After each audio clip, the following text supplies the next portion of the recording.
လူတွေကတခုပြောမယ်ဆိုရင်လည်းတွေးပြီးမှပြောတာပဲတခုလုပ်မယ်ဆိုရင်လည်းတွေးပြီးမှလုပ်တာရှိတယ်တွေးတော့ဆင်ញင်မှုဆိုတာပထမလာတာဖြစ်တယ်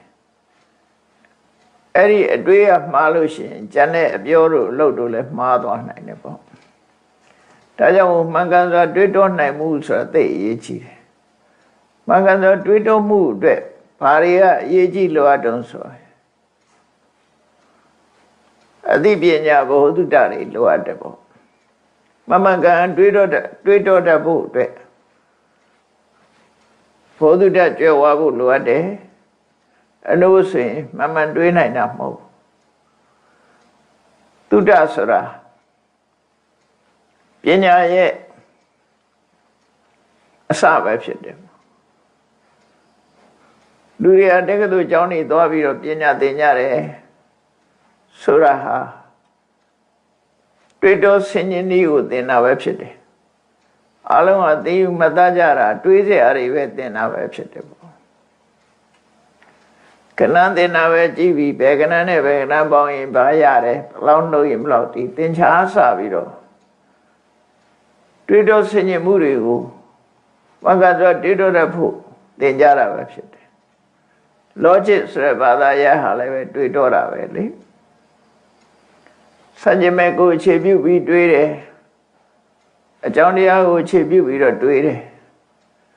တွေးတောဆင်ញင်မှုတွေဟာလောကမှာအရေးပါတယ်ပေါ့ဒါကြောင့်ပညာတတ်ဖို့အတွက်တွေးတောဆင်ញင်မှုဟာအရေးပါတယ်မေရှိပါကျင့်တရားထဲမှာသမ္မာသင်္ကပ္ပဆိုရယ် right thought ရသော်ဗျာဟောထားတာအဲ့တော့အတွေးဟာမှားတဲ့အတွေးနဲ့မှန်တဲ့အတွေးဆိုပြီးတော့နှမျိုးခွဲထားတယ်မှားတဲ့အတွေးတွေကတော့နိဗ္ဗာန်ရောက်ဖို့အတိညာဏ်ရဖို့ဆိုရင်မှားတဲ့အတွေးကဘာတွေတုံးဆိုရင်လောဘနဲ့တွေးတဲ့အတွေးဒေါသနဲ့အတွေးတဲ့တွေးအဲ့ဒီအတွေးတွေမှားတဲ့အတွေးတွေလို့ပြောဘယ်တော့မှလမ်းမှန်ပေါ်မရောက်နိုင်ဘူးလောဘနဲ့တွေးတာကိုကာမဝိတက္ကလို့ခေါ်တယ်စိတ်ထဲမှာလူချင်းစရာနှစ်သက်စရာအာယုန်တွေကိုလူချင်းတတ်မဲ့တဲ့အတွေးနဲ့တွေးတာကာမဝိတ္တလို့ခေါ်တယ်အဲ့ဒီကာမဝိတ္တဟာစိတ်ကိုပူလောင်စေတတ်ပြီးလက်တွေ့တစ်ခုဖြစ်သွားရင်လည်းကောင်းကျိုးချမ်းသာကိုမပေးနိုင်ဘူးလောဘနဲ့အသက်ပြီးတွေးတဲ့အတွေးဒေါသနဲ့ပတ်သက်တဲ့အတွေးတွေကတော့ဖြာပါရဝိတ္တကလို့ခေါ်တယ်ဖြာပါရဆိုတာစိတ်ဟာပုံမှန်မဟုတ်ဘဲနဲ့ဖောက်ပြန်နေတဲ့ဒေါသလွှမ်းမှုခန္ဓာလို့ပုံမှန်မဟုတ်တဲ့စိတ်နဲ့တွေးတာဖြာပါရဝိတ္တအဲ့ဒီဖြာပါရဝိတ္တကပဲလွန်ကျူးလာတဲ့အခါကျတော့သူတို့အားကိုတတ်ဖို့ဖြတ်ဖို့ထိစဉ်းစားလာတဲ့ဝိဟိတဝိတ္တလို့ဖြာပါရဝိတ္တနဲ့ဝိဟိတဝိတ္တကဒေါသနဲ့ပတ်သက်တဲ့အတွေးတွေကြီးပဲလောဘနဲ့ပတ်သက်တာကာမဝိတ္တဒေါသနဲ့ပတ်သက်တဲ့အတွေးကဖြာပါရဝိတ္တနဲ့ဝိဟိတဝိတ္တလို့မြတ်စွာဘုရားဒီဝိတ္တကလို့ဆိုတဲ့ဉာဏ်စီတွေးတောမှုနဲ့ပတ်သက်ပြီးတော့သုံးမျိုးခွဲဟောထားတယ်ကောင်းတဲ့တွေးတောမှုတွေကြတော့နိက္ခမဝိတ္တကာမဂုဏ်အာယုံခံစားမှုအနေထွက်ခွာတဲ့အတွေးကာမဂုဏ်အာယုန်တွေကိုစွန့်လွတ်တဲ့အတွေ့အဲ့ဒါမှအသိဉာဏ်ကိုရနိုင်တာကာမဂုဏ်အာယုန်နဲ့ဆိုရင်ရှိပြီးသားအသိဉာဏ်တော့တုံးသွားနိုင်တယ်ပေါ့လောဘတွေလွှမ်းမိုးနေသည့်အတွက်ကြောင့်တဘာဝကိုမသိနိုင်တော့ဘူးဒါကြောင့်မို့မြတ်စွာဘုရားဟောတယ်လှုပ်တော်အထံနသနာတိလှုပ်တော်ဓမ္မနပတ္တိလောဘကြီးနေတဲ့ပုဂ္ဂိုလ်လောဘလွှမ်းမိုးခြင်းခံရတဲ့ပုဂ္ဂိုလ်ဟာအကြောင်းလည်းမမြင်ဘူးအကျိုးလည်းမမြင်ဘူးကိုယ်အကျိုးလည်းမသိဘူးသူတစ်ပါးအကျိုးလည်းမသိဘူးလို့ဆိုလိုတယ်အနန္တမန္တရာဟောတိလောဘလွှမ်းမိုးနေလို့ရှိရင်သူ့ဖို့ဟာမောင်ကြီးကြနေတာမမြင်နိုင်တဲ့မောင်းနေတဲ့အရာပဲဖြစ်နေတယ်ဒါကြောင့်မို့မှားကြတယ်လောဘနဲ့တွေ့တဲ့အမှားတွေကလည်းမှားတယ် ဒေါသနဲ့တွေးတဲ့မှာတွေရတယ်အဲ့ဒါကြောင့်မို့ဒီမှားရွေးတဲ့အတွေးတွေကနေပြီးတော့ထွက်ခွာပြီးမှန်ကန်တဲ့အတွေးကိုတွေးနိုင်ဖို့နိက္ခမဝိတက်ကာမဝါယုန်နေတဲ့ကနေထွက်ခွာပြီးတော့မှန်ကန်တဲ့အတွေးကိုတွေးတယ်နောက်တစ်ခုကအပြဘာဒဝိတက်ဒေါသကင်းတဲ့အတွေးဆိုမေတ္တာနဲ့တွေးတဲ့အတွေးမေတ္တာနဲ့တွေးတဲ့အတွေးဟာသူများကိုလည်းမထိခိုက်ဘူးကိုယ်ကိုလည်းမထိခိုက်ဘူးကျိုးစီးပွားကိုလိုလားတဲ့အတွေးတွေနဲ့တွေးတာဖြစ်သွားကြကိုယ်အတွက်လည်းကောင်းကျိုးချမ်းသာရနိုင်တယ်သူတစ်ပါးအတွက်ဒီလည်းကောင်းကျိုးချမ်းသာရနိုင်အဲ့တော့မေတ္တာနဲ့တွေးတဲ့အတွေးအပြဘာဒဝိတက်ကလို့ negative နဲ့ပြောတာဖြာပါဒဝိတက်ကဒေါသနဲ့တွေးတာဆိုရယ် negative နဲ့ထွက်လိုက်တဲ့အခါမေတ္တာနဲ့တွေးတာနောက်ဝိဟိတဝိတက်ဆိုတာညှင်းဆဲလို့တဲ့စိတ်နဲ့အကျဉ်းကင်းမဲ့တဲ့သဘောနဲ့တွေးတာအဝိဟိတဝိတက်လို့ဆိုတာသူတစ်ပါးကိုမညှင်းဆဲဘူးအကျဉ်းထားတယ်ဆိုကရုဏာနဲ့တွေးတဲ့အတွေ့အဲ့တော့မေတ္တာနဲ့တွေးတဲ့အတွေ့ကရုဏာနဲ့တွေးတဲ့အတွေ့တွေဟာမိမိအတွက်လည်းပဲကောင်းကျိုးချမ်းသာရနိုင်တယ်သူတစ်ပါးအတွက်လည်းအဆင်ပြေစေတယ်နှလုံးအတွက်ကောင်းတယ်လို့ဆိုအဲ့တော့ right thought လို့ဆိုတဲ့နေရာမှာမှန်ကန်သောအတွေးဆိုတာနိက္ခမဝိတေအပြဘာဒဝိတေအဝိတဝိတေဒီအတွေးတွေကိုဆိုလို့တယ်ပေါ့နော်ဒါကိုတွေးနေတဲ့အတွေးသည်လောဘလွှမ်းမိုးတဲ့အတွေးလားဒေါသတွေလွှမ်းမိုးနေတဲ့အတွေးလားအကျဉ်းကင်းမဲ့တဲ့အတွေးတွေလားဆိုတာကိုယ့်ကိုဆန်းစစ်ကြမှာဖြစ်တယ်အဲ့ဒီအတွေးတွေရအကောင့်ထဲဖော်မဲ့ဆိုရင်အကောင့်ဘယ်တော့မှမဖြစ်နိုင်ဘူးဒါကြောင့်မို့အတွေးကိုဆင်ခြင်သုံးသပ်ဖို့လိုအပ်တယ်ပေါ့အဲ့တော့မြတ်စွာဘုရားဒီသုတ္တံမှာရှင်းလျာတဲ့တန်တရားကြီးမှာမှန်ကန်တဲ့အတွေးတစ်ခုပေးခဲ့လမ်းညွှန်ပြတယ်ဒါလို့ရှင်းလျာတဲ့တန်တရားမှာတဲ့နတ်သောဘိက္ခွေသောတတ်တော်သူလဘောယောနမာတာဘုဒ္ဓပုပ္ပောဣမိနာတိကေနအထုနာဒါလို့ရှည်လျာတဲ့တန်တရားခရီးကြီးထဲမှာတဲ့လူချင်းဆုံပြီးတဲ့အခါမှာစဉ်းစားရမှာကအမျိုးသမီးနဲ့ပတ်သက်လာရင်စဉ်းစားမယ်ဆိုရင်အမေမဖြစ်ဘူးတဲ့အမျိုးသမီးဆိုတာရဖို့မလွယ်ဘူးတဲ့မြတ်စွာဘုရားနသုလဘရူပောလွယ်ကူရနိုင်မှာတော့မဟုတ်ဘူးလို့မရှိဘူးလို့လည်းပြောတာမဟုတ်ဘူးလွယ်ကူရှာတွေ့မှာမဟုတ်ဘူးတန်တရားရှိလျာနေတဲ့အခါမှာအမျိုးသမီးတွေတွေ့ပြီဆိုလို့ရှိရင်စဉ်းစားလိုက်ပါတဲ့ဒါလောက်ရှိလျာတဲ့တန်တရားကြီးတွေမှာ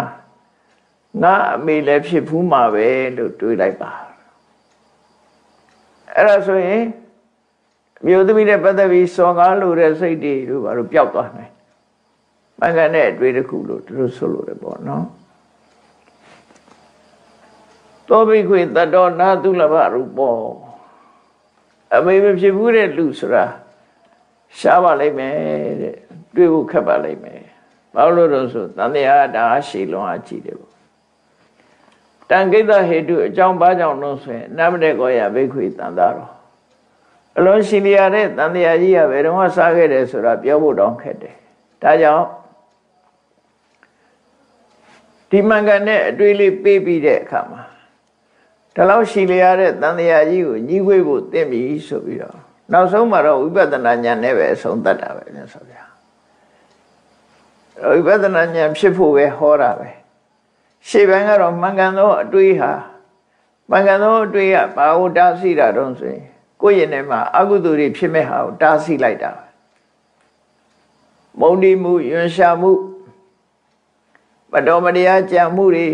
ကုန်လုံးရောကြသွားစေတဲ့အတွေ့ပဲ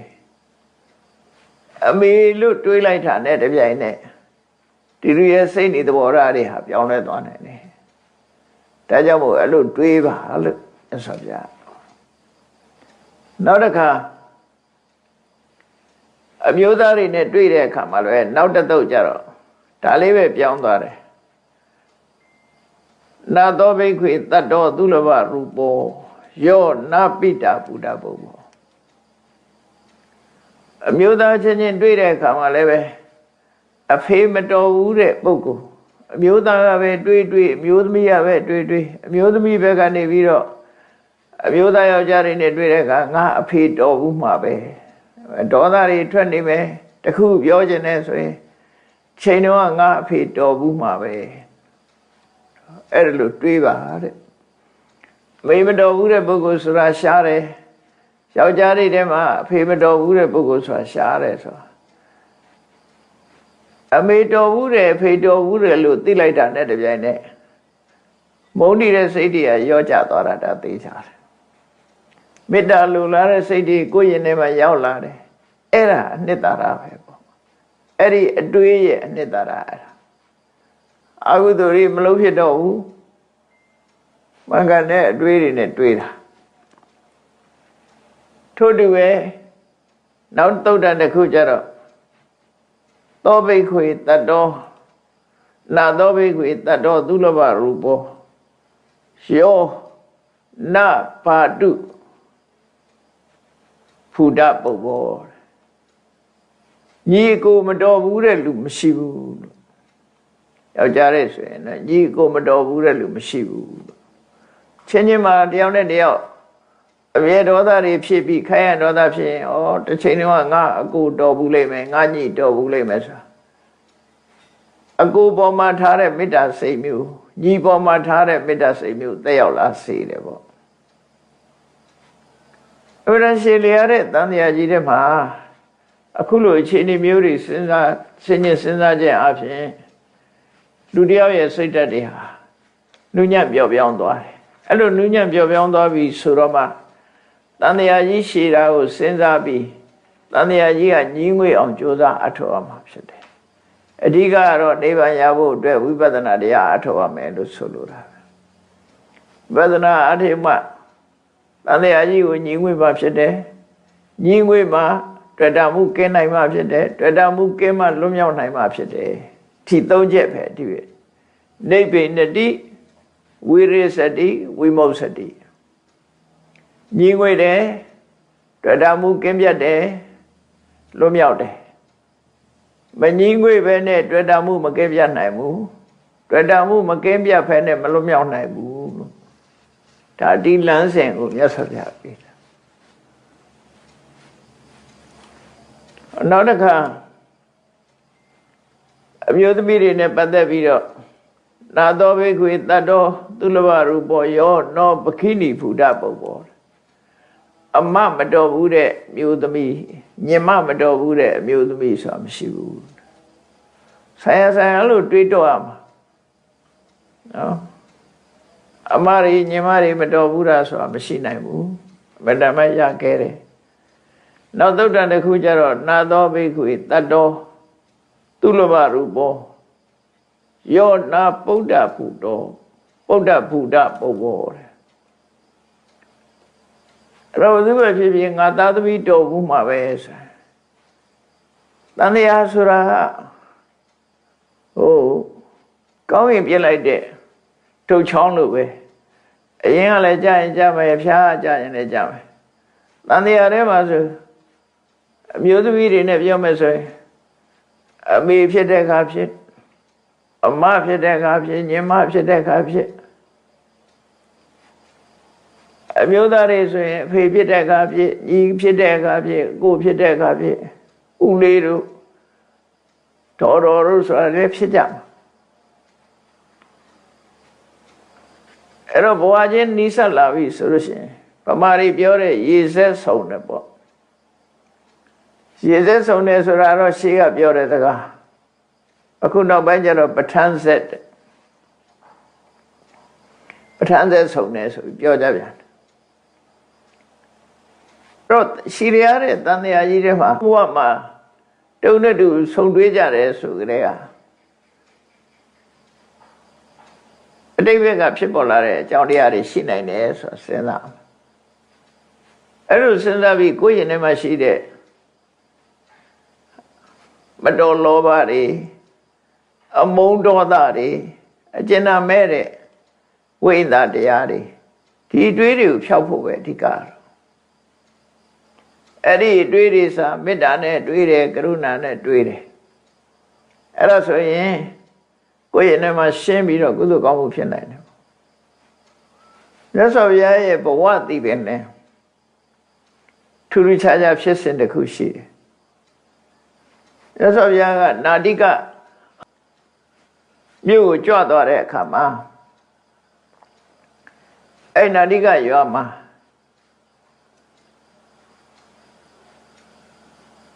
နကုလပိတာနဲ့နကုလပိတာနကုလမာတာသူတို့သားလေးကိုကြောင်းပြုပြီးတော့နကုလရဲ့အဖေနကုလရဲ့မေလို့ခေါ်တဲ့မိသားစုဇနီးမောင်နှံ2 ယောက်မြတ်စွာဘုရားနဲ့တွေ့တယ်တွေ့ချင်းသူတို့ယင်ထဲကနှလုံးသားကစကားပြောတာဘာဖြစ်လဲလို့ဆိုမြတ်စွာဘုရားကိုမြင်လိုက်တာနဲ့သူတို့သားလို့ရှင်ဒီခင်မင်သွားတယ်သူတို့နဲ့ကွဲကွာနေတဲ့သားအဖြစ်စိတ်ထဲမှာယဉ်ဤခင်မင်သွားတယ်ချက်ချင်းယဉ်ဤသွားပြီးတော့ငါသားဒီလောက်ကြာအောင်ဘယ်ရောက်နေတာလဲဘယ်သွားနေတာလဲနဲ့ဆိုပြီးတော့မြတ်စွာဘုရားရဲ့ခြေတော်ကိုဖက်ပြီးတော့နကုလပိတာတက္ကရောနကုလမာတာတက္ကမကြီးရောမြတ်စွာဘုရားကိုသားပါဆိုပြီးတော့မျက်ရည်ကြီးငယ်ကြပြီတကယ်စိတ်ထဲမှာခံစားသွားကြရတယ်သူတို့ကျန်တဲ့ပုဂ္ဂိုလ်တွေကသဘောမပေါက်တော့ထူးဆန်းနေတယ်သူတို့ရဲ့စိတ်ခံစားချက်ကတော့တကယ်ခံစားနေရတာဟန်လောက်တာမဟုတ်ဘူးဘေးရယဟန်တွေကလည်းမြတ်စွာဘုရားအကြောင်းကိုသိထားကြတော့မြတ်စွာဘုရားဟာတက္ကတိုင်းကတာဂဝေမင်းမျိုးတွေကပဲခမည်းတော်ကသုတ္တရဏမင်းကြီးမေတော်ကမာယာဒေဝီဒီဇလန်နေသိထားတော့အခုဒီအမျိုးသားနဲ့အမျိုးသမီးကမြတ်စွာဘုရားကိုသူတို့သားပါလို့ပြောနေတာနားမလည်နိုင်ကြဘူးသူတို့ကလည်းတကယ်ကိုမျက်ရည်ကြီးငယ်ကြပြီးတော့မြတ်စွာဘုရားနဲ့တွေ့တဲ့အခါမှာဝမ်းသာဝမ်းနည်းဖြစ်နေကြတာဟန်လုံးတဲ့အနေထားမဟုတ်သေယုတ်ဆောင်တာမဟုတ်တကယ်နှလုံးသားတွေကလာတဲ့ရှင်းနေမှုဆက်ဆံမှုနဲ့ဖြစ်လာတော့မြတ်စွာဘုရားကလည်းငြိမ်နေတယ်ဘာမှမပြောဘူးမငင်းဆိုဘူးပေါ့မငင်းဆိုဘူးသူတို့အားရအောင်မြတ်စွာဘုရားခြေစရုံးဖက်ပြီးတော့ငိုကြွေးကြတယ်အားရပြီဆိုတဲ့အခါကျတော့မှသူတို့ကျင့်နှလောက်ပြီဆိုတော့မှမြတ်စွာဘုရားကခီးဆက်တယ်ရဟန်းတော်တွေကတော့ရှင်ထဲမှာအဖြေတစ်ခုဖြစ်ကြရဲ့အမေကွန်းတစ်ခုဖြစ်ပြီးတော့ကြံရတယ်အဖြေမထုတ်နိုင်တဲ့မေကွန်းတစ်ခုမြတ်စွာဘုရားကလည်းမငင်းဆိုဘူးတဲ့တကယ်တော့မြတ်စွာဘုရားတက္ကတိုင်းကပိလဝမြို့ကသုတ္တရဏမင်းကြီးနဲ့မေရမာယတို့ရဲ့သားဆိုတာအလုံးကသိနေကြတယ်အခုသူတို့သားပါဆိုအမေသစ်အဖေသစ်တွေကပေါ်နေပြန်ရှမ်းတော်တွေကနားလည်နိုင်စွာမရှိကြတော့မြတ်စွာဘုရားကိုလျှောက်တော့မြတ်စွာဘုရားကတန်တရားဘဝဟောင်းအကြောင်းကိုနည်းနည်းရှင်းပြလိုက်အခုဇလန်နဲ့ဆက်တာပဲเนาะတန်တရားဘဝကိုကြည့်လိုက်မယ်ဆိုရင်တဲ့ဒီနကုလပိတာတက္ကကြီးဟာမြတ်စွာဘုရားရဲ့အဖေဖြစ်ခဲ့တာဘဝ900တဲ့ဒါဆက်တိုက်ဖြစ်တာအဲ့တော့ဘဝ900ကတန်တရားကပေးတဲ့အချစ်ဆိုတော့တန်ရောစဉ်ဆိုတာလူလုံးပြတ်နိုင်သူ့သားအနေနဲ့ဆက်ဆံလာရတာဘဝပေါင်း900တဲ့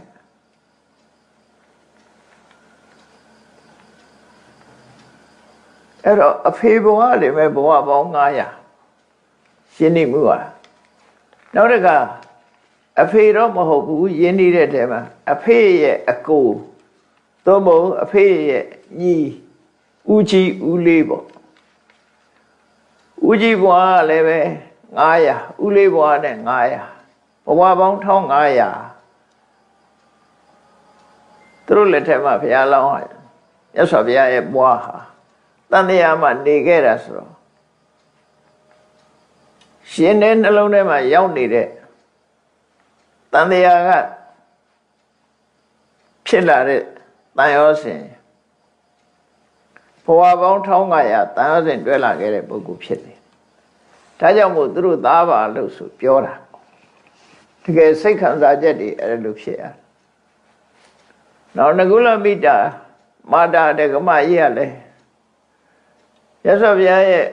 မိခင်ဘဝအတိတ်တုန်းကဘုရားလောင်းဖြစ်စဉ်ကဘဝပေါင်း900ဇက်တိုက်မိခင်ဖြစ်ခဲ့တယ်အဲ့ဒီကလေးကသူ့သားဆိုတာတာယောဇဉ်ကတော့တန်တရားကဖြစ်ပေါ်လာတဲ့အချိန်ချင်းသားတော့ခဲ့ရတဲ့မိခင်တူအနေနဲ့သူ့သားလို့တဏ္ဍဆွဲတာဒါသဘာဝကြတဲ့အရာတစ်ခုပဲဖြစ်တယ်မိခင်ဘဝပေါင်း900ဇက်တိုက်ဖြစ်တယ်မိခင်တို့တာယောဇဉ်ဖြစ်ကြတယ်အမေဖြစ်သူရဲ့ကြီးတော်အမေဖြစ်သူရဲ့အငယ်အတော်900စီရှိသေးတယ်အလုံး1500ငကုလပိဋကမကြီးရဲ့လက်ထက်မှာလည်းပဲတန်တရားမှာဘဝပေါင်း1500ရသော်ဗျာကြီးပြင်းခဲ့ရတယ်တခါတရံကြတော့လူတွေဟာထပ်ပြီးတော့ဖြစ်ကြတယ်ထပ်ပြီးဖြစ်တယ်ဘဝနိကန္တိဆိုတာရှိတယ်နိကန္တိဆိုတာတွေ့တာမှုကိုပြောတာဘဝတစ်ခုမှာဆုံးဖြတ်ပေးတာတခါတရံကံကနေဆုံးဖြတ်ပေးတာမဟုတ်ပဲနဲ့နိကန္တိကဆုံးဖြတ်ပေးတတ်တယ်နိကန္တိဆိုတာကြိုက်နှစ်သက်မှုတဏှာကိုပဲခေါ်တာပါအကြိုက်လို့ပြောရမှာလူတွေမှာကြိုက်နှစ်သက်မှုရှိတယ်ဒါကြောင့်မို့လို့တယောက်နဲ့တယောက်အကြိုက်မတူကြတာတွေလည်းရှိမှာပဲဘဝမှာကိုကြိုက်တာကိုနှစ်သက်တာတွေဟာရှိနေတတ်တယ်ပေါ့အတိတ်ဘဝကြိုက်ခဲ့တဲ့ဟာမျိုးဆိုလို့ရှိရင်လေဒီဘဝမှာတဏ္ဍဆွဲကြိုက်ကြတယ်နှစ်သက်ကြတယ်ထေသားနဲ့ပတ်သက်ပြီးတော့လည်းကြိုက်နှစ်သက်တာရှိတယ်လူနဲ့ပတ်သက်ပြီးတော့လည်းပဲရှိတယ်စဉ်းစားမိကြပါလိမ့်မယ်တခါတရံတခါမှမမြင်ဘူးပဲမဲ့လို့ပထမဆုံးစမြင်ရတဲ့ပုဂ္ဂိုလ်တောင်မှပဲစိတ်ထဲမှာယဉ်နီးခင်မင်သွားတာမျိုးတွေဖြစ်တတ်တယ်ပေါ့မသိမသာအကြောင်းအရာကိုတော့မသိဘူးဘာကြောင့်ခင်မင်တယ်လို့တော့မသိဘူးသို့တော့သူ့ရဲ့အပြောဆိုသူ့ရဲ့ဟန်မူရာကကိုယ်နဲ့ယဉ်နီးနေသလိုဖြစ်တယ်ခံစားရတတ်တယ်အဲ့ဒါမျိုးဆိုလို့ရှိရင်ဘဝတန်တရားမှာနှီးခဲ့တယ်လို့ပြောဆိုလို့ရတယ်ပေါ့တန်တရားဘဝတုန်းကအလွန်နိကကဖြစ်ခဲ့တဲ့ပုဂ္ဂိုလ်ဖြစ်တချို့ပုဂ္ဂိုလ်တွေကြတော့မြင်တာနဲ့တွင်အမြင်ကတ်တာမျိုးတွေဖြစ်တတ်တယ်လူမြင်လိုက်တာနဲ့အမြင်ကတ်နေတာဘာကြောင့်လဲလို့မဟုတ်ဘူးလူတိုင်းမှာအဲ့ဒါမျိုးရှိတတ်တယ်ဒီကောင်မျက်စိတွေမတည့်ပါဘူးလူမြင်တာနဲ့ကိုအမြင်ကတ်နေတယ်တချို့ကဘာကြောင့်မှမဟုတ်ဘူးအဲ့ဒါလည်းပဲနောက်ကြောင်းကတစ်ချိန်တုန်းကမတည့်ခဲ့တဲ့ပုံကိုယ်တွေဖြစ်တတ်တယ်တချို့ကျတော့လူမြင်လို့ကြောက်တာလည်းရှိတယ်သူ့မြင်တာနဲ့ပဲသူ့အကြည့်ကိုကြောက်တာလည်းရှိတယ်အဲ့ဒါလည်းရန်သူဖြစ်ခဲ့တာတွေဖြစ်မယ်ချိန်တုန်းကအနိုင်ကျင့်ခဲ့တဲ့လူတွေရန်သူတွေဖြစ်ခဲ့တဲ့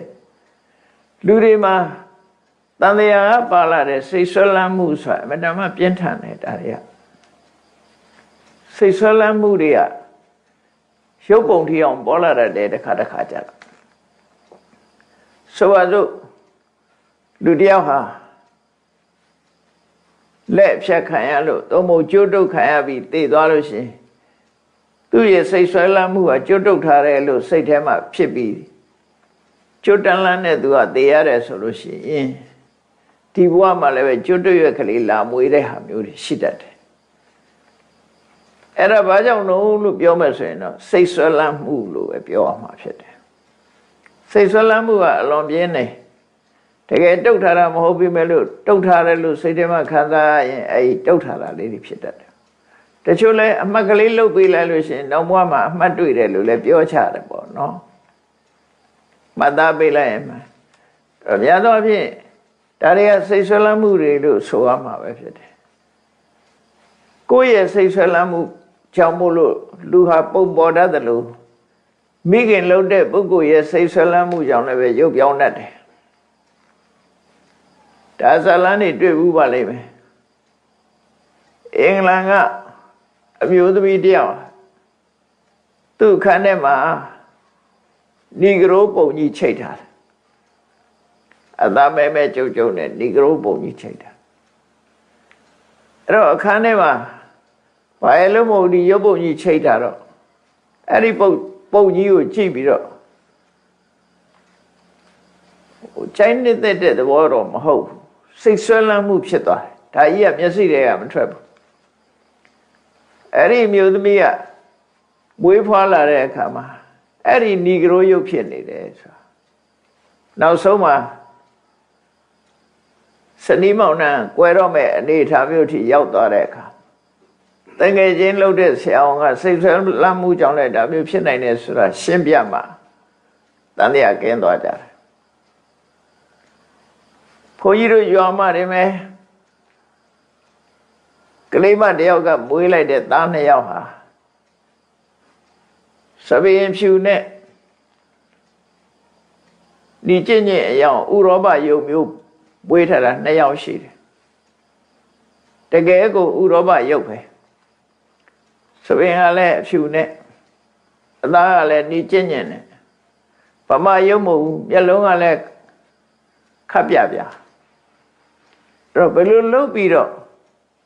အမေဗမာအဖေဗမာတောဆိုတော့ဘယ်မှလည်းရောက်တာမဟုတ်ဘူးဘာဖြစ်လို့ဒီယုတ်ကြီးဖြစ်ရတယ်လဲလို့ဆိုတဲ့အခါမှာအကြောင်းတစ်ခုရှိတာဗမာပြည်ကိုငပြယောဂါနဲ့ပတ်သက်ပြီးတော့နိုင်ငံခြားဆရာဝန်ကြီးတွေကလာပြီးတော့ဆေးထိုးတယ်အဲမြေရိုးတယောက်ငပြဒေသတွေလိုက်ပြီးတော့ဆေးထိုးတဲ့အခါမှာအဲသူတို့ရဲ့မိခင်လောင်းအမျိုးသမီးကဒီနီဆက်လူကြီးတွေနိုင်ငံသားကြီးတွေမကြည့်ရဘူးကြောက်တယ်ဘုန်းကြီးတို့ငယ်ငယ်တော့လူကြီးတွေခြောက်ထားတာကလားကြီးလာပြီကလားကြီးလာကလားဆိုကြောက်တယ်နော်ခြောက်ထားတော့ကလားဆိုကြောက်တယ်အခုလည်းဒီနီဆက်လူကြီးတွေမြင်တဲ့အခါကျတော့သူကြောက်တာကြောက်တော့ဆေးထိုးရဖို့ခေါ်တဲ့အခါမှာမလာဘူးပုံနေတာအဲ့ဒါရွာလူကြီးတွေကအိမ်ထဲကဆွဲထုတ်ပြီးတော့အတင်းထိုးခိုင်းတဲ့အခါမှာကြောက်နဲ့သူဆေးထိုးလိုက်ရပြီအဲ့ဒီလူကြီးတွေဥရောပသားကြီးတွေပြင်သစ်ကြီးတွေရဲ့ရှုပ်ပုံကြီးတွေမျက်စိတွေမှာဆွဲထင်နေတယ်သူမွေးလိုက်တဲ့ကလေးတွေကနှစ်ယောက်စလုံးအဲ့ဒီပုံစံဖြစ်လာအခုတော့ရှိသေးတယ်ထင်တယ်အဲ့လူတွေအဲ့ဒါတောမှာဖြစ်တာနော်အဲ့တော့စိတ်ဆွဲလန်းမှုဆိုတာဒါမိခင်ရဲ့စိတ်ဆွဲလန်းမှုကတော့ဒီလောက်အကျိုးသက်ရောက်လို့ရှိရင်ကာယကံရှင်တယောက်ရဲ့စိတ်ဆွဲလန်းမှုဟာတိတဲ့ပိုပြင်းထန်စရာရှိတယ်ပေါ့အဲ့တော့ဘဝဆိုတာအဲ့ဒါမျိုးတွေဖြစ်တတ်တယ်ပေါ့လူတွေဟာဒါကြောင့်မို့အချင်းစရိုက်တွေကစပြီးတော့တုံးနဲ့တူမတူထူးခြားမှုတွေဖြစ်လာတယ်ကိုယ်တဏ္ဍမှာမကောင်းတဲ့အချင်းစရိုက်တွေရှိရင်ဒီဘဝမှာကြိုးစားပြီးတော့ပြုပြင်ကြအောင်မပြုပြင်မှုဆိုရင်ဒီအကျင့်စရိုက်ကြီးကဝါသနာဆိုပြီးတော့လက်ခံပြီးတော့နေလို့ရှိရင်နောက်ဘဝမှာလည်းမကောင်းတဲ့ဝါသနာတွေပါသွားနိုင်တယ်ကောင်းတဲ့ဝါသနာလည်းပါသွားနိုင်တယ်ပေါ့အဲ့တော့လူရဲ့စိတ်ဆိုတာအမှန်တမ်းထူးဆန်းတယ်ပေါ့နော်အဲ့လိုဖြစ်တတ်တယ်ပေါ့မေတ္တာနဲ့အတူတူဆက်ဆက်ပြီးတဲ့ပုဂ္ဂိုလ်တွေကတော့အမေလိုဖေလိုညီလိုကိုလိုမောင်နှမလိုတချို့ကအမျိုးမတော်ဘဲနဲ့ခင်မင်းနေကြတာတွေရှိတယ်လေဆွေမျိုးတဲ့တောင်ခင်သေးတယ်ချို့ကြတော့ဆွေမျိုးချင်းလည်းသိမခင်ဘူးညီကိုမောင်နှမချင်းတောင်မခင်တာတွေရှိတယ်မတည့်ကြအောင်ညီကိုမောင်နှမချင်းတောင်စကားမပြောတဲ့လူတွေရှိတယ် တစိမ့်တရားကြတော့သွားပြီးတော့ခင်မင်းနေကြပြန်အဲ့ဒါတွေကအတိတ်ကနောက်ခံအကြောင်းတစ်ခုရှိတယ်လို့တို့ပဲမှားရမှာဖြစ်တယ်ရှိလျားလျက်တဲ့တန်တရားမှာဘဝမှာမျိုးစုံတွေ့နိုင်တာတော့ဒါထုံးစံပါပဲ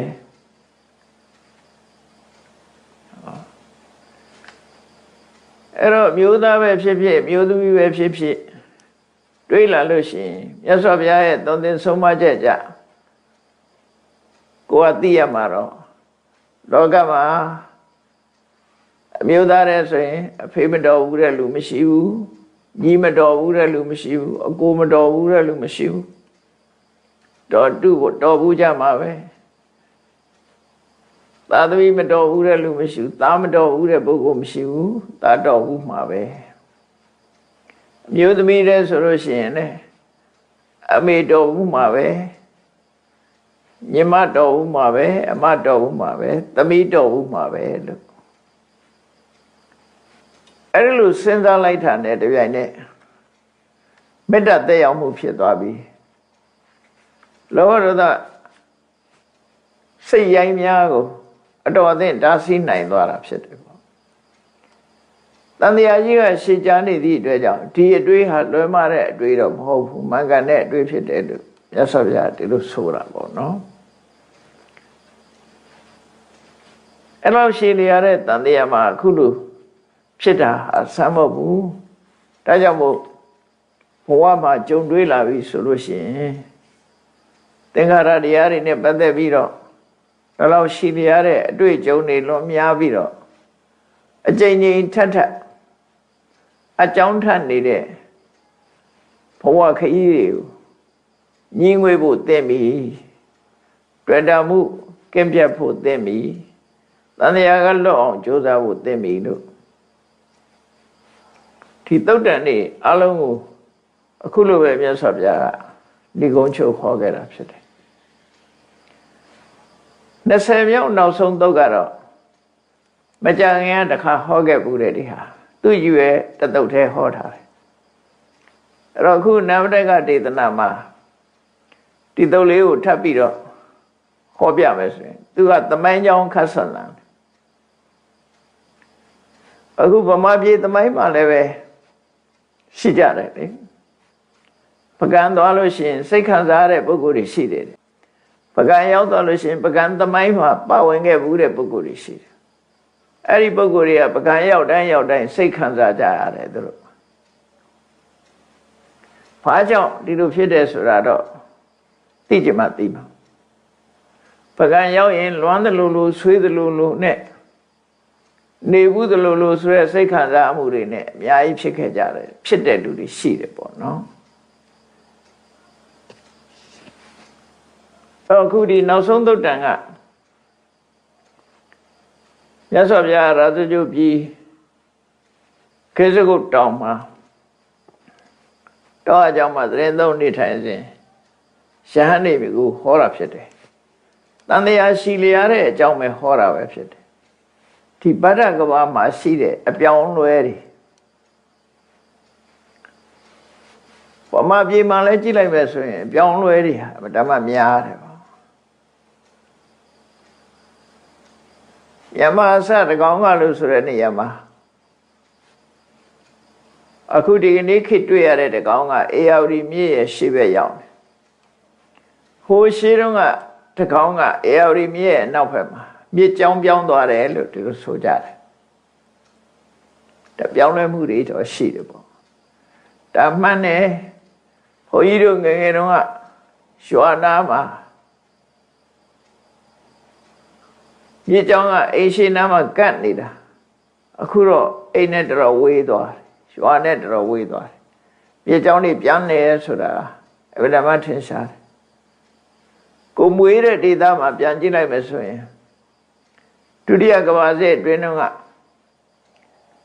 ကိုင်းတော်တွေကြီးကျယ်ရှိတဲ့လက်ပံမင်းကြီးတွေကြီးတွေရှိတယ်တစ်ပင်ကြီးတွေကြီးတွေရှိတယ်ညဆိုလို့ရှိရင်စီကြုံတွေကိုင်းတော်တွေကြားခွေးအားအော်တဲ့အတန်တွေကြားနေရတယ်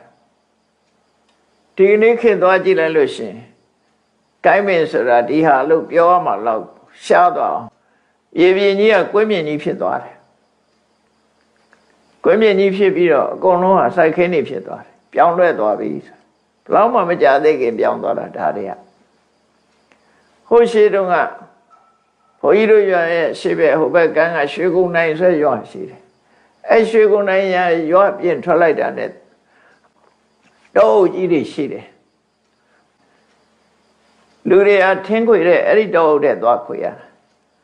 အခုဆိုလို့ရှိရင်တောင်ကြီးရောက်သည့်ထိုင်အောင်ပြောင်းတလင်းခတ်နေတယ်ဘာမှမရှိတော့သစ်ပင်ကိုမရှိတော့တောင်ပေါ်သစ်ပင်တွေတောင်တဖြည်းဖြည်းကုန်လာဘယ်နေရာမှသစ်ပင်တွေကအုပ်ဆိုင်နေတာမရှိဘူးပြောင်းလဲမှုတွေလို့ပြောရမှာဖြစ်တယ်ခန့်ငယ်တုန်းကတောင်ကြီးကိုတစ်ခါရောက်တယ်ကိုရင်မွားတုန်းကညောင်ရွှေရောက်ရင်တောင်ကြီးသွားတယ်ညောင်ရွှေရောက်တယ်ယထာနဲ့သွားတယ်အဲ့ဒီတုန်းကဆိုရင်ယထာလမ်းပေးမှဆိုရင်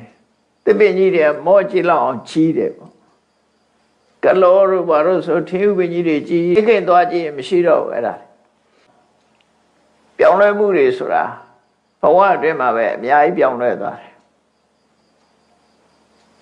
အဲ့တော့မြတ်စွာဘုရားကဒီဗဒ္ဒကဝမှာနေမဲ့ဖះငါးစုပွင့်တဲ့ဗဒ္ဒကဝမှာကောရမြတ်စွာဘုရားရဲ့အရင်ပွင့်သွားတဲ့ဖះသုံးစုကကုသဏမြတ်စွာဘုရားကောရကမဏမြတ်စွာဘုရားနဲ့ကတ္တဝမြတ်စွာဘုရားအဲ့ဒီသုံးစုပွင့်သွားတဲ့ကောရမဘုရားလက်ထက်အခြေအနေဟာအကြီးအကျယ်ပြောင်းလဲသွားတယ်ဆိုတာကိုဒီသုတ်တန်ကဟောထားတာပဲဖြစ်တယ်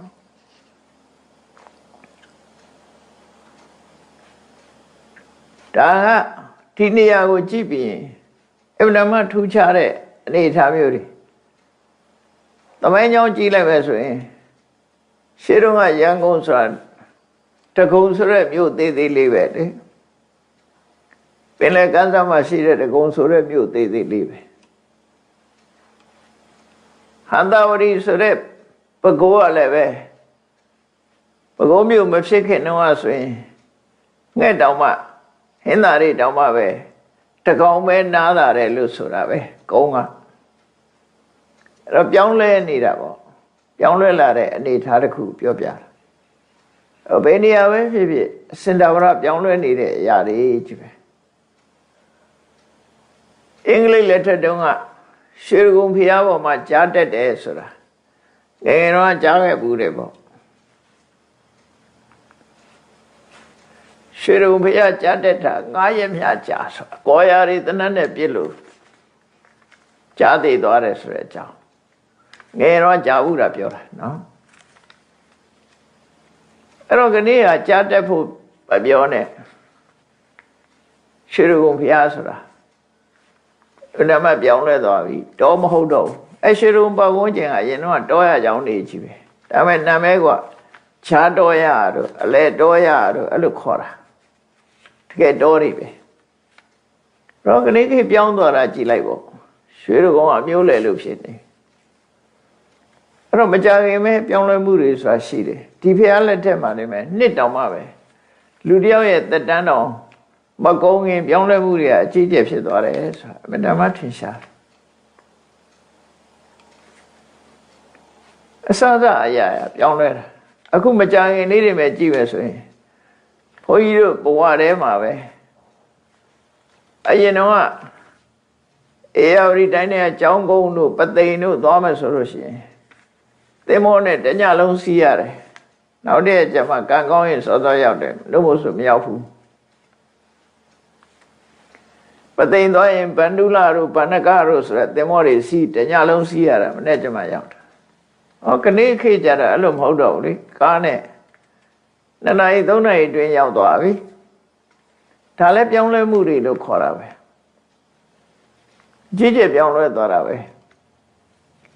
အေရဝတီတိုင်းကလူတွေက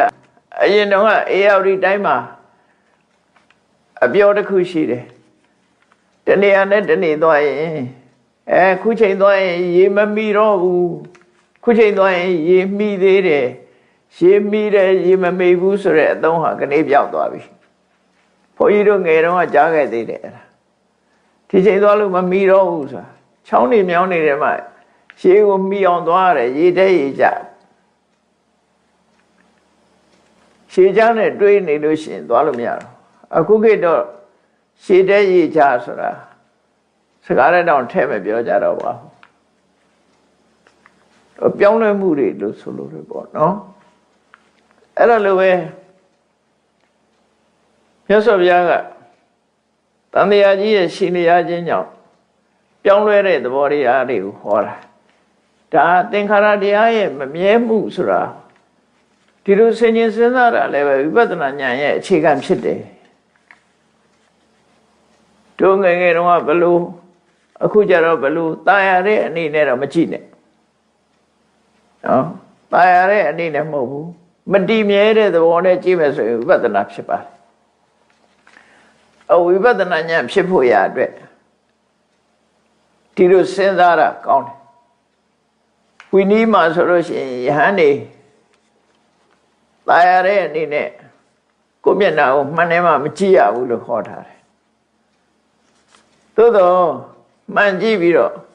ငါတော်တော်အိုသွားပါပြီလားလို့တန်ဝေကားနဲ့ကြည့်ရင်တော့ကြည်ကောင်းမြန်ရောဆိုလိုတာကအကုသိုလ်ဖြစ်မဲ့ဆိုရင်တော့ဘယ်ဟာဖြစ်ရှောင်ကုသိုလ်စိတ်နဲ့ဆိုရင်တော့လုပ်လို့ရတယ်လို့ဆိုလိုတယ်သဘောကအဲ့တော့မှန်ကြည့်ပြီးတော့ကိုယ့်ကိုตายရတဲ့အနေနဲ့တော့မကြည့်နဲ့တဲ့တန်ဝေကားအနေနဲ့ကြည့်လို့ရတယ်လို့ဆိုလိုတယ်ဒါကြောင့်မို့ပြောကြတာနဲ့တချို့ကပွဲတော်မှာတန်ဝေကားနဲ့ကြည့်ပြီးတော့မကြည့်တတ်တော့တဏှာကြည့်တတ်တော့ဘာဝနာဆိုပြီးပွဲကြိုက်တာလားဘာလားမသိပါဘူးအဲ့လိုလုပ်သေးတယ်သို့သောများသောအားဖြင့်ပွဲကြည့်တဲ့အခါမှာဘာဝနာနဲ့ကြည့်နိုင်ဖို့ဆိုတာတော်တော်ရင်းကျက်မှပဲကြည့်နိုင်မှာတဏှာနဲ့ကြည့်ဖို့ရတော့အဲ့လိုမျိုးကြတော့ကိုယ့်ကိုထင်သေးဟိုတဲ့ပေါ့အထင်ကြီးပြီးတော့မလုံးသင့်ဘူးဥပမာမဲ့ဆင်ကြီးတစ်ကောင်ကရေထဲမှာဆင်းပြီးတော့ငုံလိုက်ပေါ်လိုက်လှုပ်ပြီးတော့ဆင်ကြီးကကစားတာအဲ့ဆင်ကြီးတောင်မှဒီလိုကစားနိုင်သေးတာပဲငါလဲရေထဲဆင်းပြီးကစားအောင်မယ်ဆိုပြီးတော့ရှုံးတစ်ကောင်ကဆင်ကြီးမြုပ်လောက်တဲ့ရေထဲဆင်းရင်မြုပ်သွားမှာပေါ့သူကတော့နော်ဆင်ကစားဆိုတော့သူပဲကစားလို့ရမလဲအဲ့ဒါလိုပဲမကြည့်တတ်တော့ကြည့်တတ်တော့ဘာဝနာဆိုရင်တကယ်ကမ္မထမ်းရေးကျက်နေတဲ့ပုဂ္ဂိုလ်တွေကြည့်ရင်တော့ဘာဝနာဖြစ်ကောင်းဖြစ်မယ်မရင်ကျက်တဲ့ပုဂ္ဂိုလ်သွားကြည့်ရင်တော့တဏှာဖြစ်ဖို့ကပုံများတယ်ပေါ့အဲ့ဒါမျိုးအတုမယူရဘူးလို့ပြောတာတုမယူရဘူးပြောတာအဲ့တော့ကိုယ်ထာနဲ့ကိုယ်တိုင်းတာနဲ့ကိုယ်ပဲလောက်ကြမှာဖြစ်တယ်အဲ့တော့ဒီသုတ္တမှာမြတ်စွာဘုရားကတန်တရားအလွန်ရှင်းနေလို့တဲ့ဝေဘုံလားတောင်ကြီးကိုကြည့်ပြီးတော့ဟောတာမြတ်စွာဘုရားရှင်းတော့ငါတဲ့ဒီဝေဘုံလားတောင်ကြီးကိုဝေဘုံလားလို့မခေါ်ဘူးတဲ့ပါစိနဝန္တာလို့ခေါ်တယ်တဲ့နာမည်ပါပြောင်းသွားတာနော်ပါစိနဝန္တာလို့ခေါ်တယ်ဟုတ်တယ်ရန်ကုန်ကလည်းတကုံလို့ခေါ်တာရန်ကုန်မခေါ်ဘူးအလောင်းမင်းတရားဥအောင်စီကရန်ကုန်ကိုသိမ့်ပြီးတော့မှရန်ကုန်လို့နာမည်မဲ့တာငါကတော့တကုံပဲအဲ့ဒီမှာဝေဘုံလတောင်ကြီးရဲ့အမည်ကပါစိနဝန္တာလို့နာမည်ပေးတယ်တဲ့အဲ့ဒီခေတ်ကဒီဒေသမှာနေတဲ့လူတွေကတိဝရဆိုတဲ့လူမျိုးတွေနေကြတယ်တဲ့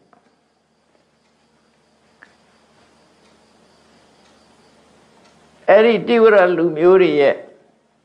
သက်တမ်းကအနှစ်4000အသက်ရှည်ကြတယ်အဲ့ဒီအချိန်မှာတိဝရလူမျိုးတွေဟာ4000နဲ့မှမွေးဖွားပြီးတော့ဒီပါစိနဝန္တတောင်ကိုတက်တဲ့အခါမှာ4ရက်တက်ပြီးတော့4ရက်ပြန်ဆင်းရတယ်အတက်4ရက်ဆင်း4ရက်တောင်ကြီးကဘယ်လောက်မြင့်လဲဆိုတာစဉ်းစားဖို့တောင်ထိပ်ရောက်ဖို့အတွက်4ရက်တက် ပြန်ဆင်းရင်လည်း4 ရက်အဲ့ဒီအချိန်မှာကကုသန္တမြတ်စွာဘုရားပွင့်ခဲ့တာတဲ့အဲ့ဒီခေတ်ကကကုသန္တမြတ်စွာဘုရားပွင့်ခဲ့တယ်ကကုသန္တမြတ်စွာဘုရားရဲ့လက်ဝဲရလက်ရယံအက္ခတဝကတပည့်2 ပါးကလက်ရယံကရှင်ဝိတုရလက်ဝဲရံကရှင်သင်္စီဝါဆိုရယ်အက္ခတဝက2 ပါးရှိတယ်တဲ့မြတ်စွာဘုရားဒီလိုပြောပြီးတော့ကဲကြည့်ကြသမ်းနဲ့ယဟန်တွေကိုပြောပြဒီတောင်ကြီးရဲ့နာမည်ပါစိနဝန္တာဆိုရယ်အမည်လည်းပျောက်သွားပြီတဲ့မရှိတော့ဘူးလူတွေလည်းအကုန်သေးကုန်ပြီတဲ့မြတ်စွာဘုရားလည်းပြိဋိဘံဆံသွားပြီတဲ့ကဥဒ္ဒနာမြတ်စွာဘုရားလည်းဧဝံအနိစ္စဘိက္ခွေသင်္ခါရသင်္ခါရတရားတွေဟာအဲ့ဒါလို့ကိုမမြဲတာတဲ့ဧဝံအတုဝဘိက္ခွေသင်္ခါရသင်္ခါရတရားတွေဟာအဲ့ဒါလို့ခိုင်ခံ့တာမရှိဘူးဧဝံအနတ္တတိကဘိက္ခွေသင်္ခါရသင်္ခါရတရားတွေဟာသက်ရှုချောင်တာမရှိဘူးယာဝေစီရဘိက္ခွေလမေဝသဗ္ဗသင်္ခါရေတုနိဗ္ဗိန္တိတုံအလံဝိရစီတုံအလံဝိမုတ်စီတုံသင်္ခါရတရားတွေပေါ်မှာညီငွေဖို့ကြိုးစားတဲ့တွေ့တာမှုတွေဖြတ်ဖို့ကြိုးစားလွတ်မြောက်ဖို့ကြိုးစားကြလို့ဆိုဟုတ်တယ်လေပကံသွားလို့ရှိရင်လေဟိုငေးဒီငေးနဲ့ဟိုဟာကြည့်တာကြည့်ပြီးတော့ပြန်မလာနဲ့စဉ်းစားကြည့်လိုက်အရိမတနာပကံမြေကြီးကိုတည်သွားတာအနောဒမင်းကြီးမရှိတော့ဘူးအခုဘသူနေတော့အဲ့ဒီနောဒမင်းကြီးမရှိတော့ဘူးနောဒဘုရင်ရဲ့နောက်ဆက်ခံတဲ့မင်းတွေလည်းမရှိတော့ဘူးရှင်းတော့အရိမတနာဆိုတဲ့နာမည်နဲ့ခေါ်လာတဲ့အခုခေတ်တော့ပကံလို့ပဲခေါ်နေတယ်အဲ့တော့အရိမတနာဆိုတဲ့နာမည်နဲ့ပျောက်သွားပြီနော်ဘုရင်ကြီးလည်းတည်သွားပြီဖះတွေလည်းပြိုကျကုန်ပြီတော်များများပျက်စီးကုန်ပြီသင်္ခါရတွေကမမြဲပါလားလို့ပကံဖះဥသွားရင်အဲ့ဒါလိုစဉ်းစားခဲ့အဲ့လိုတွေးလာလို့ရှိရင်ဒါဝိပဿနာဉာဏ်ဖြစ်တယ်အဲ့လိုပဲစဉ်းစားမှာပဲဖြစ်တယ်နော်နောက်တစ်ခါမြတ်စွာဘုရားကဟောဒီဝေဘုံလတောင်ကြီးဟာတဲ့တစ်ချိန်တုန်းကဝင်္ကကတောင်လို့ခေါ်ခဲ့ကြသေးတယ်တဲ့လူမျိုးတွေကတော့ရောဟိတတဆိုတဲ့လူမျိုးတွေဒီနားမှာပတ်ဝန်းကျင်မှာနေကြတယ်သူတို့ရဲ့သက်တမ်းကတော့အနှစ်3000တန်းတဲ့ရောဟိတတလူမျိုးတွေဟာဝင်္ကကတောင်ကိုတက်တဲ့အခါမှာ3 ရက်ကြာတက်ရတယ်3 ရက်ကြာပြန်ဆင်းရတယ်တဲ့အဲ့ဒီအချိန်မှာကောဏဂမနမြတ်စွာဘုရားပွင့်တယ်ကောဏဂမနမြတ်စွာဘုရားရဲ့တာဝက2 ပါးတော့ရှင်ပိယောသနဲ့ရှင်ဥဒ္ဒရ2 ပါးတို့ဟာလဲဝဲရနဲ့လဲရဖြစ်တယ်ယဟန်တို့စဉ်းစားကြည့်ကြအဲ့တော့ခေါ်ခဲ့တဲ့ဝင်္ကကဆိုတဲ့နာမည်လဲတောင်ရဲ့နာမည်ကလည်းပျောက်သွားပြီတဲ့အဲ့ဒီရောဟိတတဆိုတဲ့လူတွေလည်းမရှိတော့ဘူးကုန်သေးသွားပြီကောဏဂမနမြတ်စွာဘုရားလည်းပြိဋိဘံဆံသွားပြီဒါကြောင့်သင်္ခါရတရားတွေကဘယ်မှမမြဲဘူးလို့တော့တမိုင်းကြောင်းကိုဖော်ပြပြီးမြတ်စွာဘုရားဒီသုတ်တံကိုဤစနစ်ပေးသွားတာနော်ဤစနစ်ပေးသွားအဲ့တော့ဘယ်နေရာရောက်တမိုင်းသိထားလို့ရှိရင်မန္တလေးရောက်ရင်မန္တလေးနန်းတော်ကြီးမြင်လိုက်လို့ရှိရင်အော်ဒီနန်းတော်ကြီးတည်သွားတာမင်းတို့မင်းကြီးလည်းမရှိတော့ဘူးယရဏပူရဆိုတဲ့နာမည်ယရဏပုံစားဆိုတဲ့နာမည်လည်းမရှိတော့ဘူးအဲ့တော့တိဘောမင်းနေတယ်တိဘောမင်းလည်းမရှိတော့ဘူးပြောင်းလဲသွားပြီအဲ့ခေတ်ကလူတွေလည်းတယောက်မှမရှိတော့ဘူးအလုံးဟာပြောင်းလဲကုန်ကြပြီလို့ဒါတန်ဝေခဖြစ်เสียအတွေ့အထိအမရပူရမြို့ရောက်တဲ့အခါကျတော့လဲစဉ်းစားကြည့်ပေါ့အမရပူရမြို့ကို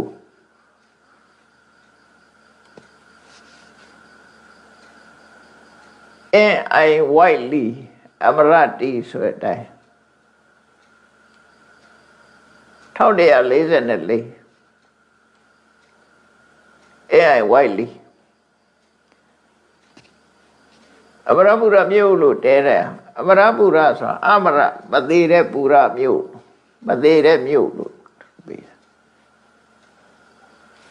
ဘိုးတော်မင်းတရားကြီးတဲ့သွားတဲ့မြို့အမရပူရ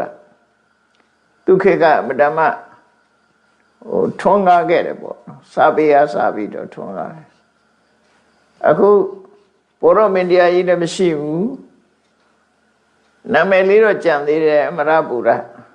တခါတည်းအကျတော့မန်းလေးရဲ့တောင်ဘက်မှာနေလို့တောင်မြို့လို့လည်းခေါ်ကြတယ်နောက်တစ်ချိန်ရောက်လို့ရှိရင်နာမည်တွေလည်းပျောက်သွားမှာဖြစ်တယ်အဲ့လိုပြောင်းလဲသွားတာလို့ဆိုလို့အခုမရပူရမြို့ခွက်ရာဆိုရင်ပျောက်နေပြီကျုံးတွေလည်းကောသွားပြီသို့တော့ကံကောင်းတာတော့ကျုံးတောင်လေးတောင်မှာဖရာလေးစုတည်ခဲ့တယ်ရွှေလင်းပင်တို့ရွှေစကားတို့ထမရဲ့အဲ့ဒီဖရာလေးစုရှိလို့မြို့ခွက်ကတော့မပြောက်ဘူးပြန်ဖော်မဲ့ဆိုရတယ်သို့တော့အရင်ပုံစံမဟုတ်တော့ဘူးအကုန်လုံးပြောင်းလဲသွားပြီဆိုတော့ဒီလိုဆိုလိုတာပေါ့အရာခတ်သိမ်းဟာပြောင်းလဲနေတယ်ဆိုတာအမြဲတည်းတရားလို့ဒီလိုနှလုံးသွင်းရမှာဖြစ်တယ်အထုံးတော်မြတ်စွာဘုရားဆက်ပြောတာဆက်ပြီးဟောတာတော့တစ်ချိန်တုန်းကလည်းဒီဝေပုံလတောင်ကြီးကိုသူပတ္တတောင်လို့ခေါ်ခဲ့တယ်တဲ့အဲ့ဒီတော့ကလူတွေရဲ့လူမျိုးတွေဟာသုတ်ပိယဆိုတဲ့လူမျိုးတွေတဲ့ဒီနတ်ပတ်ဝန်းကျင်မှာနေခဲ့ကြတယ်သုတ်ပိယလူမျိုးတွေရဲ့သက်တမ်းဟာအနှစ်2000ရှည်တယ်သုတ်ပိယလူမျိုးတွေဟာဒီတောင်ပေါ်ကိုရောက်ဖို့ရအတွက်2ရက်တည်းရတယ်ပြန်ဆင်းတော့လဲ2ရက်ဘုရားတဆူဒါဒီတကဘာထဲတင်ပြောင်းလဲနေတာကိုပြောတာဒီဗဒ္ဒကဘာထဲမှာတင်ပြောင်းလဲတာဘုရားတဆူနဲ့တဆူကြားဟာတေယုဇနာမြင့်တက်တယ်ဆိုတဲ့ဆိုရတောင်တွေကနှိမ့်လာတယ်မြေကြီးကသာမြင့်လာတောင်ကတော့မြင့်မတော့ဘူးမြေကြီးကပဲမြင့်လာ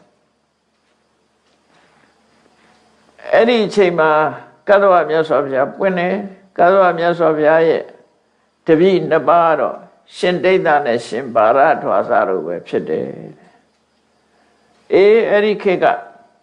တောင်ရဲ့နာမည်လည်းပျောက်သွားပြီလူမျိုးတွေလည်းသေသွားပြီဖះလည်းပြိဋိဘံဆွမ်းသွားပြီတဲ့မြတ်စွာဘုရားကခေစကုတောင်ကနေပြီးတော့ဝေပုံလတန်ကိုလက်ညှိုးထိုးပြီးတော့ဒီဝေပုံလရဲ့သမိုင်းကြောင်းကိုပြန်ပြောပြ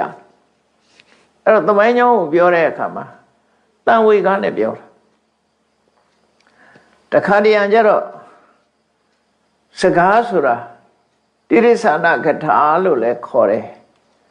ဆိုပါစို့သမိုင်းကြောင်းကိုပြောတဲ့အခါမှာမြတ်စွာဘုရားကယဟန်တွေကိုရာဇကထာဘယင်းနေအကြောင်းပြောရင်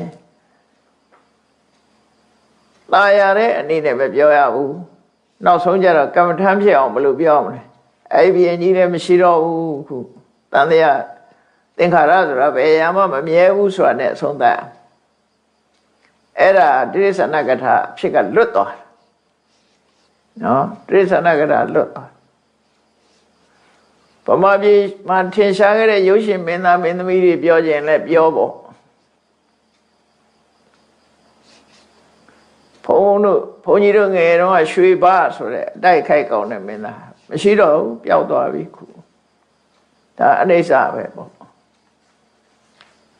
မင်းသားမင်းသမီးတွေအကြောင်းပြောရင်လည်းပဲဒါတေဥဆောင်တဲ့ပုဂ္ဂိုလ်တွေဟာဒီလိုပဲအတိအသစ်တွေပေါ့ဟောင်းနေရပြောက်ွယ်သွားကြတာပဲဘယ်အတိုင်းဝိုင်းပဲဖြစ်ဖြစ်နော်အတိုင်းဝိုင်းပဲဖြစ်ဖြစ်ပေါ်လာပြီးတဲ့နောက်ဟာတည်မြဲနေတာမရှိဘူးအလုံးကပြောက်ွယ်သွားကြတာပဲ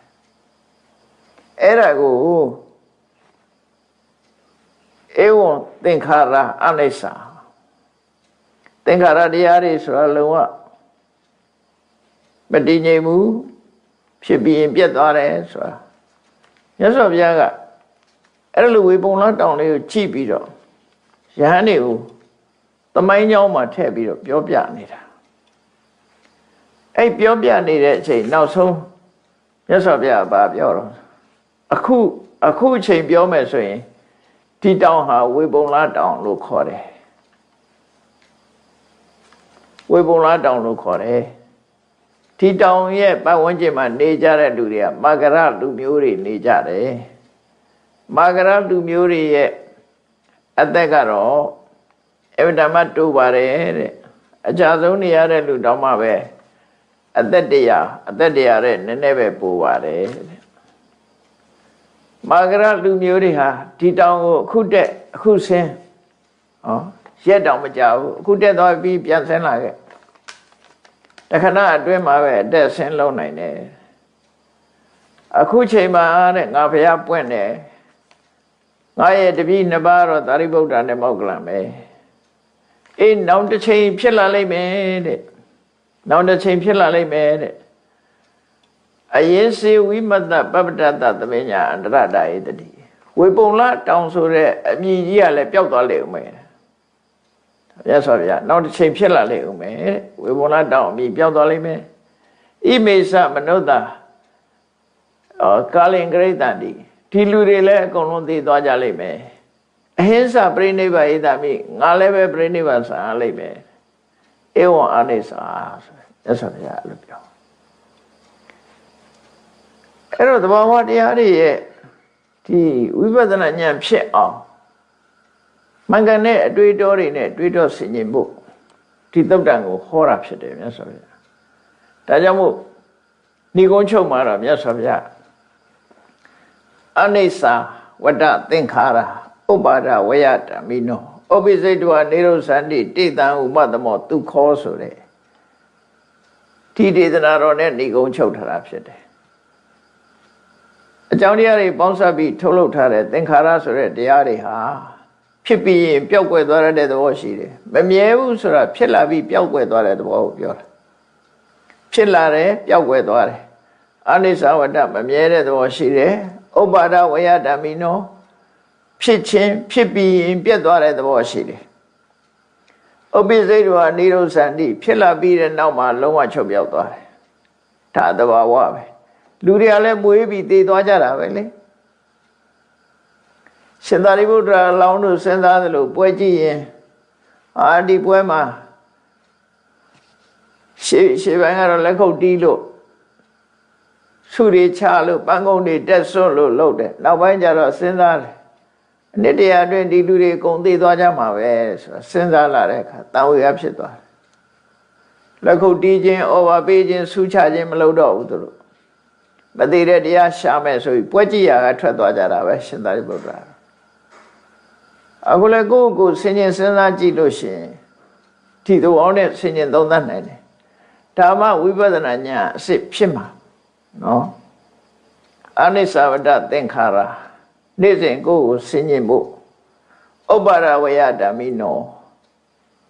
ဘယ်ရာမှမမြဲဘူးဖြစ်လာပြီးရင်ပျက်စီးရတဲ့သဘာဝတွေဖြစ်တယ်ဖြစ်ပြီးရင်ချုပ်သွားကြမှာပဲဖြစ်တယ်တေတံဥပတမောဒုက္ခောအဲ့ဒီဖြစ်ပြီးပြတ်သွားတဲ့အရာတွေအလုံးငြိမ်းသွားမှပဲချမ်းသာဒုက္ခဆိုတာရမယ်တည်မြဲတဲ့ချမ်းသာဒုက္ခဆိုတာဖြစ်နိုင်တယ်တေတံဥပတမောသင်္ခါရတရားတွေရဲ့လုံးဝငြိမ်းသွားတာနိဗ္ဗာန်ဆိုတာသင်္ခါရတရားတွေမရှိတော့တဲ့ဟာကိုပြောတာသင်္ခါရတရားတွေလုံးဝငြိမ်းသွားတယ်မရှိတဲ့အရာဒီနိဗ္ဗာန်ပဲအဲ့ဒီနိဗ္ဗာန်ကျမှဒုက္ခအဲ့တော့မရှိဘဲနဲ့ဘာဖြစ်လို့ချမ်းသာတော့ဆိုရှင်သာရိပုတ္တရာလို့ဖြေတယ်လို့ပဲဖြေရမှာဒါနိဗ္ဗာန်မှာစိတ်ခံစားစရာမရှိဘဲနဲ့ဘယ်လိုလုပ်ချမ်းသာတယ်လို့ပြောရတော့ဆိုအဲ့ဒီစိတ်ခံစားမှုမရှိတာကိုကချမ်းသာတယ်လို့ပြောတာစိတ်ခံစားမှုရှိနေသေးရင်ချမ်းသာအောင်မဟုတ်ဘူးစိတ်ခံစားမှုမရှိတာကိုကကောင်းတယ်ဒါကြောင့်တေတံဥပတမောဒုက္ခဖြစ်ပြီးပြတ်သွားတဲ့အရာတွေအလုံးချုပ်ငြိမ်းသွားပြီသင်္ခါရတွေချုပ်ငြိမ်းသွားပြီဆိုမှတကယ်ချမ်းသာဆိုတာတွေ့မှာပါလို့မြတ်ဗုဒ္ဓရဲ့လမ်းဆုံးပန်းနိုင်ဖြစ်တဲ့နိဗ္ဗာန်ကိုညွှန်ပြပြီးတော့ဏိဂုံးချုပ်တာဖြစ်ပါတယ်ဒီတွင်မဲ့တန်ယုဒနိကာယအနာမရကတန်ယုမှာလာတဲ့သုတ်ပေါင်း20ဟောကြားလို့ပြီးသွားပြီတရားချစ်ခင်သူတော်စင်ပြိဿပေါင်းတို့မြတ်ဗုဒ္ဓရဲ့အနာမတကဒေသနာကိုနာယူမှတ်သားကြရတဲ့အခါမှာမိမိတို့အနေနဲ့စဉ်းစားမပြတ်ဆင်ញင်စဉ်းစားဖို့ရာကတော့အမှန်တန်ရှိရတဲ့တန်တရားကြီးဟာတို့တွေညီငွေဖို့တင့်တော်ပြီဒီတန်တရားကြီးကလွတ်မြောက်အောင်တို့တွေကြိုးပမ်းကြရမှာဖြစ်တယ်လို့ကိုယ်စီတတိကြီးစွာထားပြီးတော့ကြ ကြိုးစားအားထုတ်နိုင်ကြပါစေကုန်သတည်း